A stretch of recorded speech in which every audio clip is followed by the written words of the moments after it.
Hello, and welcome to the Tiny Human Knits podcast. My name is Laura, and I'm coming to you from Fredericton, New Brunswick, Canada, where I live with my boyfriend, our cat, and our rabbit. You can find me pretty much everywhere online as Tiny Human Knits, and I will have links to all of my social media and everything else I talk about in the description box below the video. Hello and welcome, or welcome back. It's been, I can't quite remember, it's either been 3 weeks or 3.5 weeks since my last episode. Time has no meaning anymore. The only thing I know is that it's my nephew's first birthday today. And that's all that matters. It's the only thing on the calendar that I've been trying to keep track of. But anyway, I have been incredibly busy these past, it's a non-stop level of busyness, really.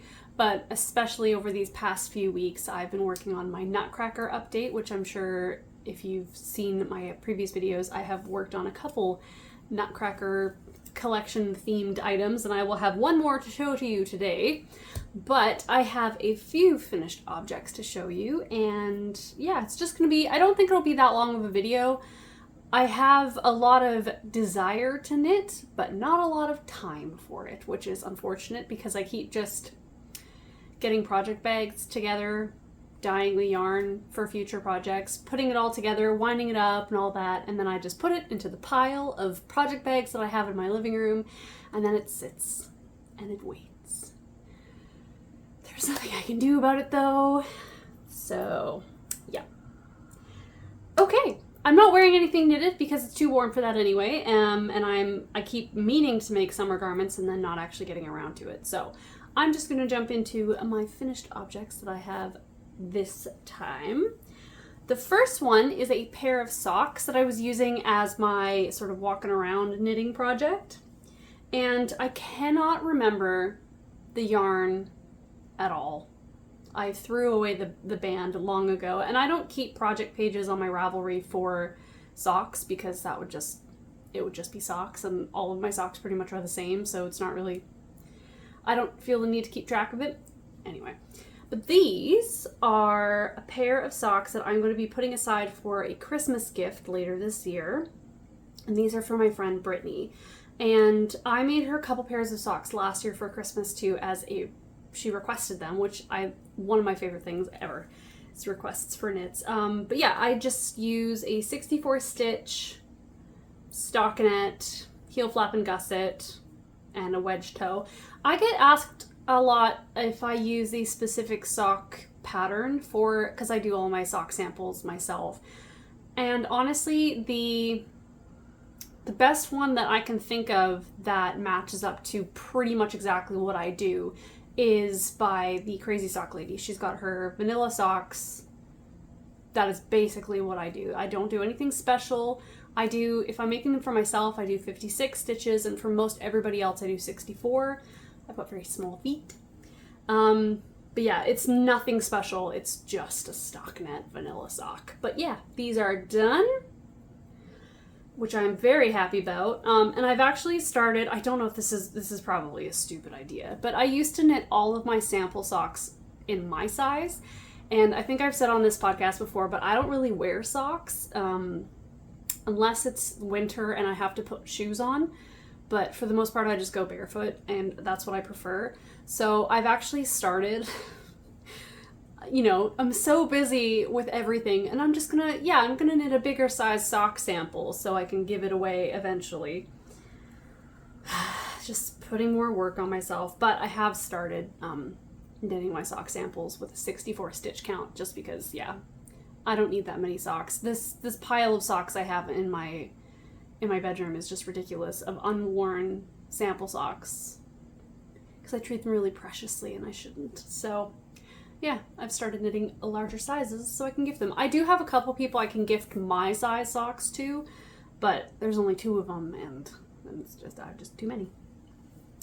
All right, my next finished object, I'm really excited for the winter to be able to wear this, but it is my third Gartrell crew by Tanis Lavallee. And here she is.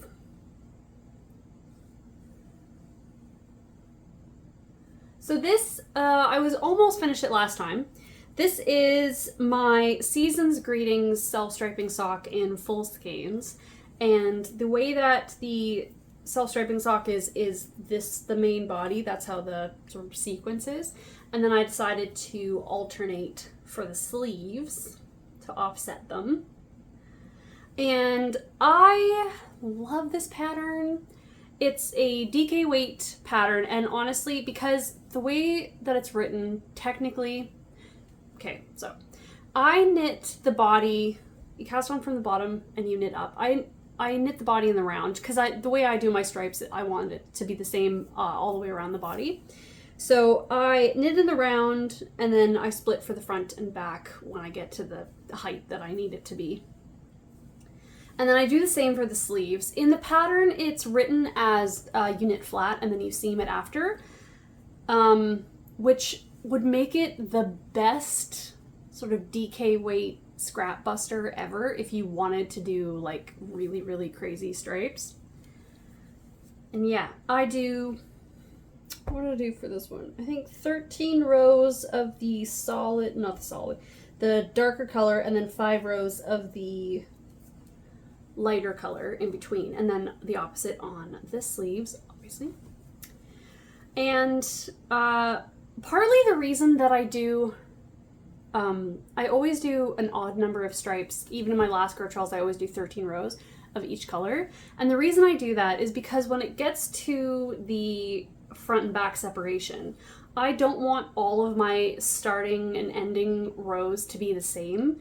So, because otherwise, if I were to do even rows up here, like all of my ends would be on one side, and I don't want to deal with that. I mean, it would offset the fact that the top of the sleeve would also have this, like this side would be no ends on the body, but all of the ends on the sleeve.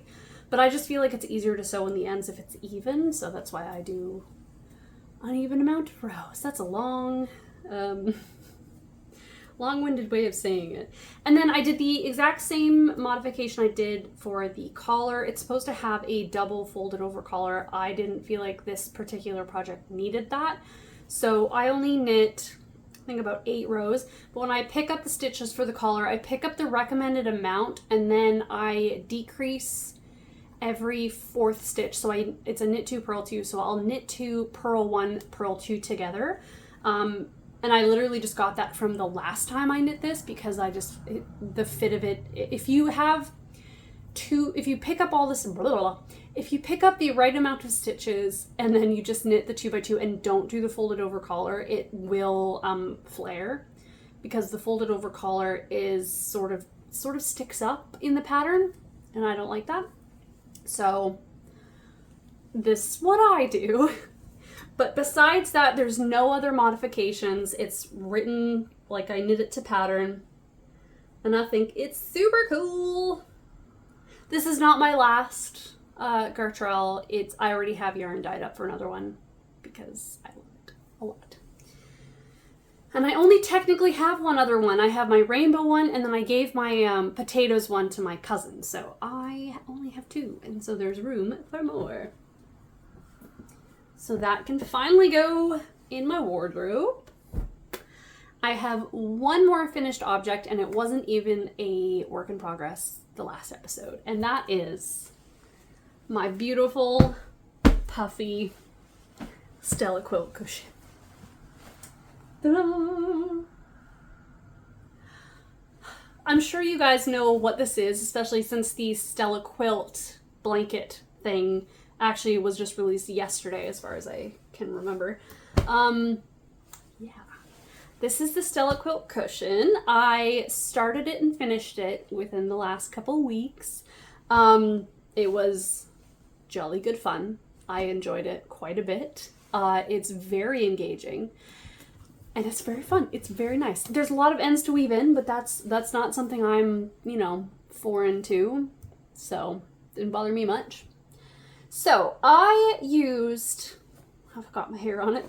I used a DK mini skein set of my Nutcracker collection. So, I dyed up DK minis of the 7 colors that are in my Nutcracker self-striping yarn, and then I dyed the contrast color so that it would be a full 8 colors. And then for the background, I used my marshmallow colorway, and I did the envelope closure. You can do it so that you sew it together and it's just flat seamed at the top. But I knew that I was going to be, this was going to get dirty. I was going to be sleeping on it probably, and then also my cat will probably get her dirty, stinky paws on it. So I wanted to be able to wash it as many times as I need to. So I did the envelope closure, and I had to do the short rows at the end to make it so that it doesn't, like, because otherwise it was like literally up here. And I just got a basic pillow form, you know, it says in the instructions what you need. And I used, so for the mini skeins, it's 20 gram minis, and I weighed them before and after I was done with each color section. And I used like, I think it was 11 grams of each mini skein color, and some of the mini skeins were more than 20 grams to start. So like just half, but like I don't think there would be enough of the leftovers to do another one. I would have to do, if I was going, I'm not going to, but if I was going to do another one, I would do like just the outside colors, and then the inside would be the contrast color. But that would also mean that the contrast color that I used almost exactly 300 grams. I had the tiniest little nugget left of yarn, but I used every drop of the last of the 300. So I don't think I want to be knitting something that intensive again. But it was great fun. The fact that you get to pick up all your stitches makes it look so neat and tidy. Like all of the edges are so tidy, and I really like that. And when I was doing the envelope, like the actual second part, it did feel like I was doing it wrong. And I think you will just regardless, but picking up stitches into a place that already had picked up stitches and stuff, it was very interesting. It's a very interesting construction, and I really enjoyed it, and it's huge. I didn't think it was gonna be this big, which is funny because like it's the same size as the pictures, but it is huge. And yeah, there are a lot of ends to weave in just because of the way that you know, are stopping and starting all the time with different colors. But I would 100% recommend this pattern. The place that I actually struggled the most, and this is just really telling, was the first block. Literally, it doesn't even have any, it's just one color. You don't have to change colors or anything, but I have a problem with reading a pattern all the way through and, you know, not doing that and just thinking I know where the pattern is going and not following directions. So I had to rip it out a few times, and I did have to rip out some of the things when it came to, because I'm a quilter, I'm very particular about my corners matching, and some of them it's unavoidable that they're not going to be entirely like matching perfectly because it's knitting, not sewing. But I did occasionally rip back a couple rows just to like pick up in a slightly different spot just to make it so that I could line up my corners a little bit neater. You don't have to be as picky as that if you don't want to be. That's just me. It's a problem. But yeah, it's gonna get loved. I am almost tempted to make another one just because then it would mean that I could have 2 of them on my bed, but I don't think that's necessary. I think what I would rather do is I would follow the Aran weight instructions using DK weight yarn, so the squares would be just a little bit smaller, and then do 3 squares in a row and make like one of those long bolster pillows to go on the bed. I think that would be really pretty. But not right now. And I'd probably use different colors, I think. My bedroom doesn't really have a color scheme. It's my least favorite room in the house. I really need to do something about it, but this, I'm not sure where it's gonna go yet, but I love it. I keep elbowing the thing. I adore it. And just, I'm not gonna talk about my update too much here, but there will be DK mini skein sets if you like the look of this. And then I will also have the background color yarn available if you want the same. But you could also get away with, if you just got the DK weight set, you could very easily get some like knit picks or sadness yarn or whatever for the background. Wouldn't matter at all. It'd be a little bit cheaper. But yeah, I'm very happy with it. I think it's grand. I wish I could become a small cat and sleep on it, because I got a down pillow casing thing, and it's just delightful. Oh, I should mention before I forget, the DK minis, this yellow is a little bit more saturated. When I was dyeing it for myself, I once again didn't listen to my own directions and thought I knew what I was doing. So it's this one is actually half saturation, so it's a little bit more buttery yellow than that. Okay. And that sort of completes for now my my selection of see, these are my socks. And then, as you will have seen before, my Lyon sweater. And I'm just remembering now that that's actually not the last of the stuff I'm using. I'm using the leftover bits from my sweater for a crochet project, which is really stupid, and I hope I'm going to work on it a little bit later, I think. But I'm not going to show it here now because it's stupid. Anyway, I have got a few works in progress. Part of the reach. I've only got two real like works in progress that I've been actively working on this past week. I've got so many works in progress started in my head, and a lot of them I've got the yarn dyed for. One of them is the yarn is literally on the rack outside drying, and I'm very much considering starting it later today. But that's neither here nor there. I have been working on my Sailor Swift top by Kuda Vakika. This is something I had on my needles last time as well. It's been on my needles for so long because I've just been struggling with it a little bit. But since the last episode, I have finished all of the edging. So all of my... Wow, it just slipped out of my brain. All of my edgings. My I cord.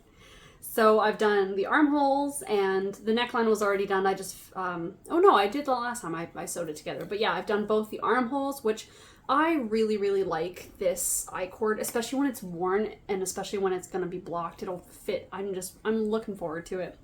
But since the last time, I have reknit almost the entire body of it. So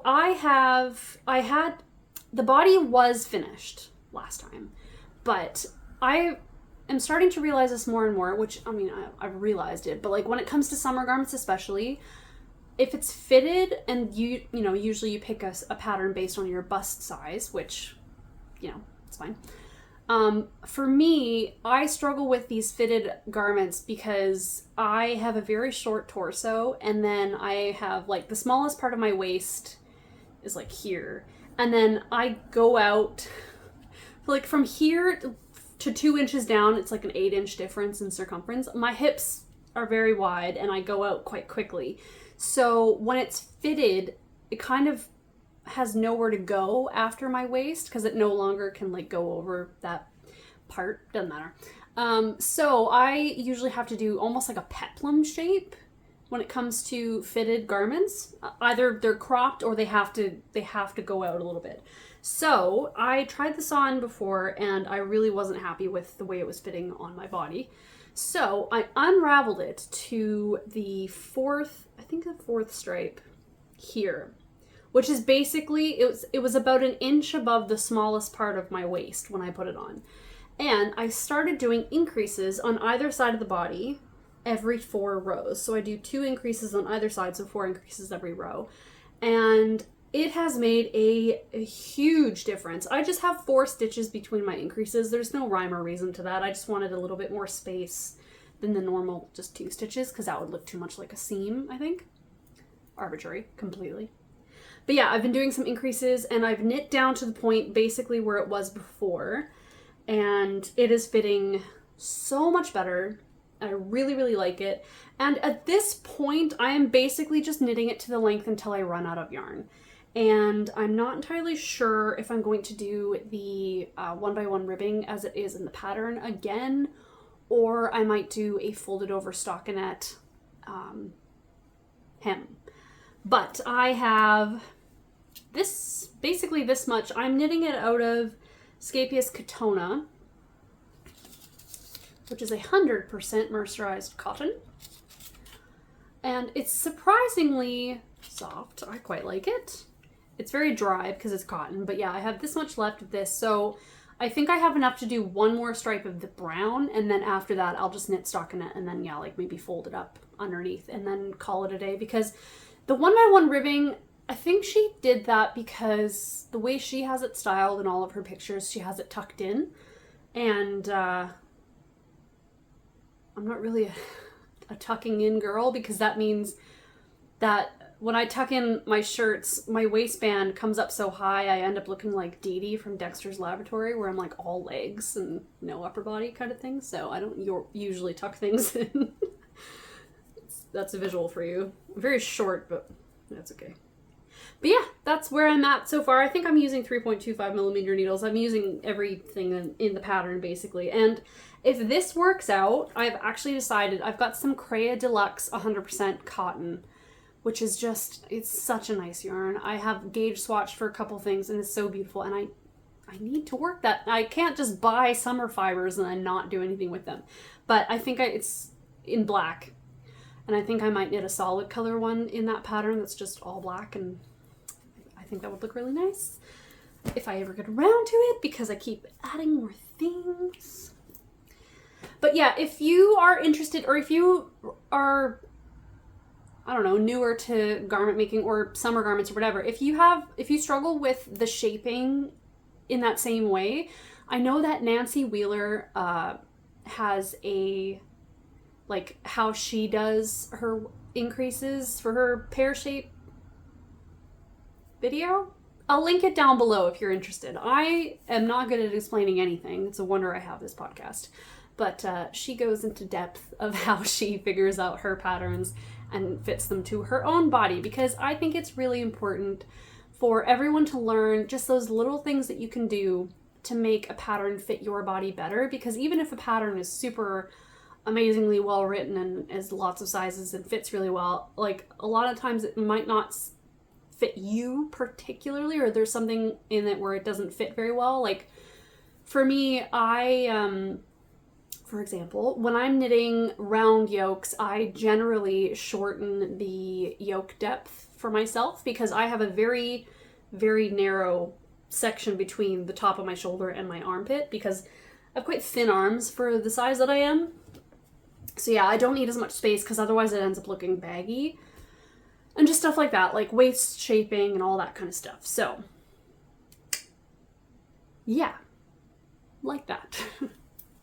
Or like the fact where if I'm knitting for my boyfriend, he has the same circumference for his bicep and his forearm, so I can't start doing decreases, or, you know, it kind of has to stay the same size up to like here basically, so, or just really big sleeves, which, moving into the next work in progress, I have made some progress on his Cambridge jacket by Anne Budd. And this is a pattern I have knit for Jason 4 times already. 4 times? 3 times. This is the 4th? I think this one might be the 4th. So I've actually worked on it a bit, because I didn't have any other projects that were just straight, like basically just stockinette back and forth. So I worked on this a little bit. So I've got both fronts done now. They're very curly and they've got ribbing in them, so they stretch quite a bit. This is the Knit Picks Wool of the Andes in the Coal colorway. And this pattern, so this is the right front. This pattern has you install a zipper down the middle, which is fantastic. That's why Jason loves it so much. And it's super easy to install. So I have the back done already, so I'm going to block these today, and then I can seam them up, add the collar, and then sew in the zipper, and then I just need to knit the sleeves and sew those in. It's very easy. Very easy indeed.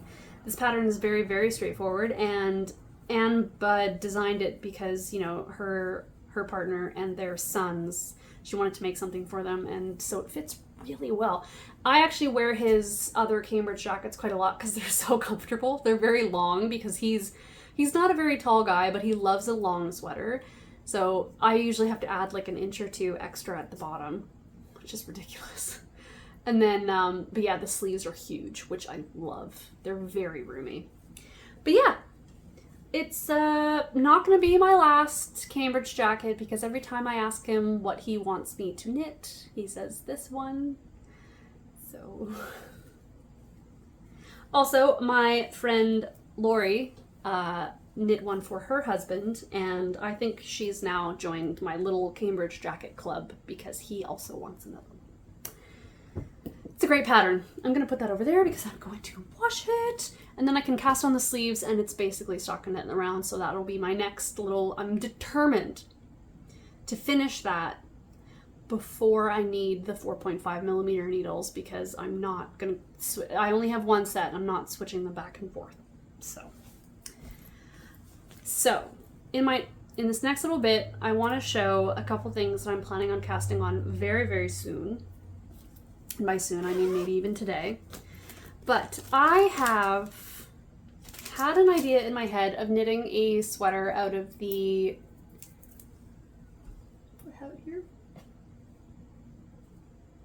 Yes. Out of one of my Taylor Swift colorways.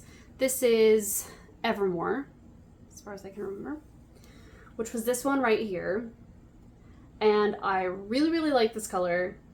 And I think it's very beautiful for like spooky fall time. So I dyed up all of the yarn I would need in both fingering weight and mohair. It's got cat hair all over it. So this is, okay. This is one of the colors. This is my favorite color out of the batch. I love it so much. So I have 50 grams of each of the fingering weights and then 20 grams. I recently discovered that the place I buy my yarn from does 20 gram mohair minis. I'm delighted. I've made up like, not kits per se, because I don't want it to be just, you know, sweater making, but I did my Nutcracker collection in mohair minis. So that'll be like a set. But yeah, I've got those two, that one. So, I mean, nothing special. It's just all the colors from the yarn. And so I have decided, and I hope this works because I'm not, it might not, I have no idea. But the pattern I picked for this bunch of stuff, I don't know how well you're going to see this. I might have to put a picture on the screen. I picked the Elton by Joji Locatelli. I've got the picture here, but it's my printer's dying a slow, painful death. I'm just going to pick a picture up here of the Elton. It is a striped sweater. She's got a cardigan version as well, where one of the stripes is fingering weight and the other one is mohair. So what I have decided to do, because this is an uneven amount of colors, I'm going to start, the top of it's going to be this color here, and then I'm going to do the striping sequence. I think I'm going to start this. So that it's going to be a fingering weight, and then a mohair, and then a fingering weight, and a mohair, and then a fingering weight. And because it's 5 colors, it'll go from fingering weight to mohair stripe if you follow the same color. I really, really hope that works because I think it would look super cool. And I really love a drop shoulder. That's what this pattern is. Drop shoulder, especially where it's more fitted than in the sleeves. I really, really like the way that that fits. So I'm thinking of casting that on today because I just love the idea of it. So fingers crossed that that actually works. Oh, just keep my needles together here. And yeah, I think that would be super cool. And then another thing I want to start really soon, I've got a couple Christmas gifts that I want to make. So a little while ago, I ordered a kit from, I think it's called Lalylala. It's an amigurumi company. They sell, you can just buy the patterns if you want to, or you can get a kit. And I got a kit for the UFO abducting a cow. Because my boyfriend is absolutely obsessed with aliens and UFOs, and I think this would be an adorable little thing. So I got it, they ship from Germany, and I got it quite a few weeks ago, so it comes in this adorable bag. And I'm like, I have to hide it in my sewing room because no matter how many times I tell Jason to get out of there, he always just wanders in, and I told him, like, you have no idea what could be just out on display. And he seemed to interpret that as poison, which is okay, sure. I meant, you know, surprise gifts. But, so, it comes with a music box that you insert into, actually, I should say, this comes with absolutely everything. You get all of the yarn in all of the amounts of colors. You get the stuffing. You get the ring to which you know, support. You get the sequins, you get the buttons, you get the little, this is a little plastic dome thing of the actual thing. And then you also get a music box that plays like a music, like a jewelry box version of the X-Files theme song. And we've been watching X-Files since Christmas because after our dog Gus passed away, X-Files is weirdly comforting because it's interesting enough to keep your attention, but weird enough that you're just sitting there going, like, what is happening? So it's a great distraction. So I really want to start that soon because I've started another thing for him for Christmas, and it's going to take a while, and I'd just rather start it in July and, you know, have it already going so that maybe it's done by Christmas time. I have no idea. But I just also think it's super cute, and I think it'll be fun because the instructions are so thorough, and I'm just really excited to do it. I just recently got the correct size hook for it, so now I can start it. And then a couple other things, and this is a little bit on the more ridiculous side. I have decided that I want to knit sweaters for my cousin Kayla's 4 girls. Again, I did this 2 years ago when her twins were not even, they have been 1? No. Are they 3? Must be. I don't remember. But I knit 2 ruffly lace top sweaters for her twin girls. They're the 2 youngest. And then like lacy, larger, doesn't matter. Anyway, so I was talking to her the other day and she accidentally felted a sweater that I made for her years ago. I'm surprised she even still had it. And her eldest daughter wanted to wear it, but like it was a cropped cardigan, so it almost fit her in the body, but the sleeves were like down here. So I asked if she wanted me to make her a cardigan to wear, and she said yes. So naturally, I feel like I need to knit one for all of the girls. So I bought yarn specifically for this idea because I want her to be able to throw them in the washing machine. She did sort of felt the last ones I made for her, and so I just want it to be easy. So I got 3 colors of Lion Brand Wool Ease. I picked these colors because they are her colors and also they're very photographable. And the 2 little baby sweaters I knit last time made the Christmas card, so I would really like the option again, you know, just in case. So what I have decided to do is I have a child's, like, just textured, slightly oversized cardigan. I'll put a picture of that up here. And I'm going to be knitting that one for the eldest girl in the pink. And then I will also be knitting another version of that same sweater for one of the twins in this color. And then I am going to be making the second eldest and then one of the other twins, both the Mini Seasons sweater by Ozetta. And for the second eldest, I'll be using this color. And then for the other twin, I'll be using the pink as well. And I'm going to, because the idea of an oversized half fisherman's rib sweater for the second oldest is just, I love the idea of it. I'm going to be making the oldest and second oldest girls the same size, or relatively the same size, so that when they grow out of them and the twins are old enough, they can wear them at the same time. Because that's a good idea, I think.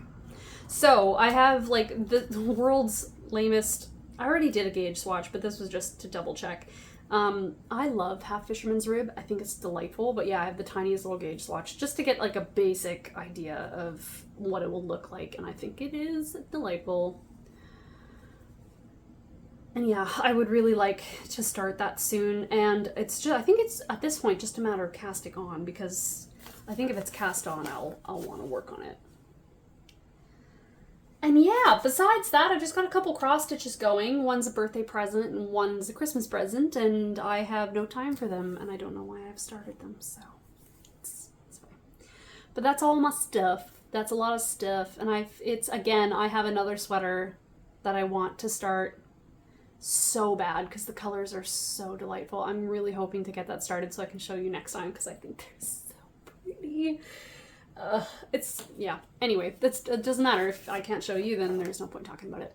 So yeah, I think I'll have another little episode later talking about what's going into the shop for the Nutcracker shop update.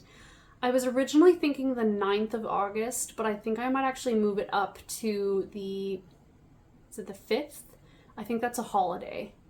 Here in Canada anyway. It's a holiday Monday, and that would give me the week to ship orders, so I'll figure that out soon, but it's going to be the beginning of August if you've been looking forward to that at all. But yeah, I think that's everything, probably. So I am going to label a bunch of yarn today, and I will talk to you next time. I hope you all have a lovely rest of your weekend. I keep forgetting it's Saturday. But yeah, I will see you next time, and I hope you all are well. Bye!